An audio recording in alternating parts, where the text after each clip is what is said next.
Hi, hello, namaste. This is Harshita. Now I'm going to show you how to do the feather design by using double color.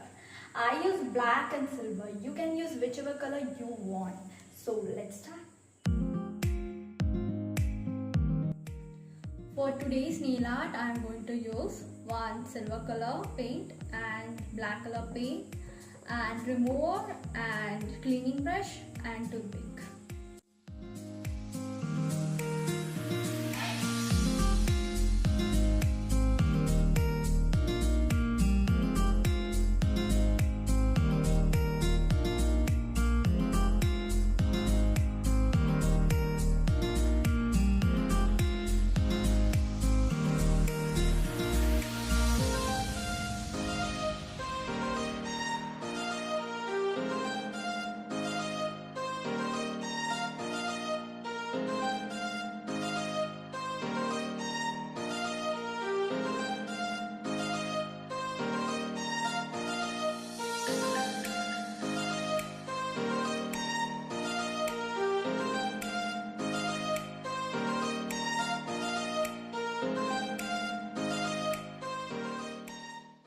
I hope you guys loved this video, and please comment down which two colors you guys are going to use. If you like this video, please like, comment and share, and don't forget to subscribe to my channel and press notification bell icon.